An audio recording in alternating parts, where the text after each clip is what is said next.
धन्यवाद. बातमीचे अपडेट्स वेळोवेळी जाणून घेतच राहू.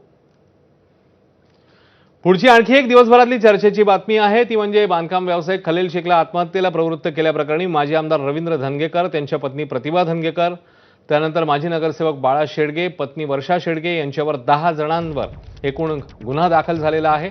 पोलीस आरोपींचा शोध घेत आहेत आणि अटकेची कारवाई होणार आहे. मंदार गुंजारी आपल्यासोबत आहेत तपासातले अपडेट द्यायला. मंदार, काय काय गोष्टी समोर येत आहेत या अनुषंगाने?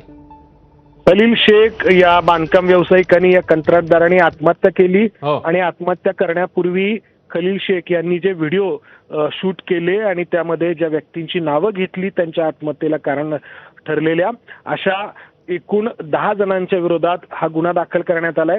खलील शेख यांना वेगवेगळ्या व्यवहारांमध्ये फसवण्यात आलं होतं असा त्यांचा दावा होता आणि त्यामधला एक व्यवहार हा पुण्याच्या रविवार पेठेतील वक्फ बोर्डाच्या जमिनीचा होता. या वक्फ बोर्डाच्या जमिनीवरती उत्कर्ष असोसिएट्स या कंपनीकडून इमारत बांधण्यात येत होती आणि या उत्कर्ष असोसिएट्समध्ये खलील शेख यांच्यासोबत माजी आमदार रवींद्र धंगेकर यांच्या पत्नी, त्याचबरोबर मनसेचे माजी नगरसेवक बाळा शेडगे यांच्या पत्नी आणि आणखी 3 असे एकूण 5 भागीदार होते.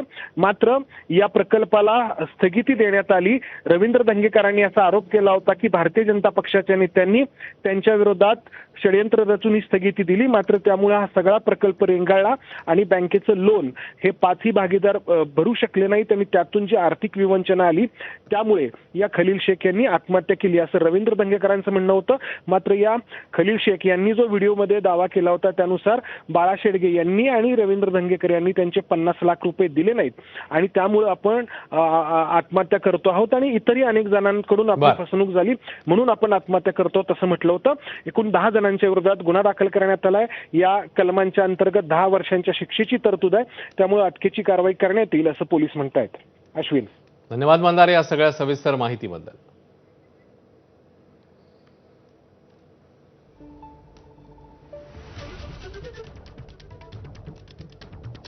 तर पुण्यामध्ये खलील शेख आत्महत्या प्रकरण समोर आलेलं होतं आणि त्या संदर्भात आता कारवाईची पावलं टाकलेली बघायला मिळतात. गुन्हा दाखल झालेला आहे आणि या अनुषंगाने आता अटकेची देखील कारवाई होणार असल्याचं समोर येत आहे.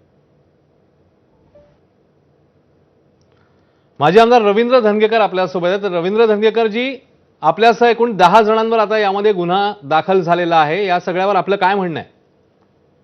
नाही, याच्यामध्ये आम्ही 2025लाच याच्यामध्ये विड्रॉल घेतला होता आमच्या पत्नीने आणि जो आत्महत्या केला त्याचा आमचा कधी रोल, कधी बोलणं झालं नाही, कधी आमचे आर्थिक व्यवहार झाले नाहीत. ते कंपनीचे झालेत आणि कंपनीमध्ये जे बघत होते त्याच्यामध्ये आम्ही कुठंच नव्हतं आणि 2025ला आम्ही त्याचा विड्रॉल दिला होता. पण आता काय गुन्हा दाखल झाला काय हे आता जरा त्याचा भाग तपासला पाहिजे. पण हा जो प्रोजेक्ट आहे हा प्रोजेक्ट राजकारणातून बळी पडलेला हा प्रोजेक्ट आहे आणि हा गुन्हा फक्त मी आमदार झालो म्हणून या प्रोजेक्टचं नुकसान झालेलं आहे आणि त्याच्यामध्ये आम्ही सगळेच त्याच्यामध्ये पार्टनर ह्याच्यामध्ये देशोधडीला लागलोय. पण ह्याची आम्ही वारंवार आम्ही कोर्टामधनं तो क्लिअर करून आणला आहे. पण जे आता झालंय आता ते तुमच्याकडनंच मला कळतंय.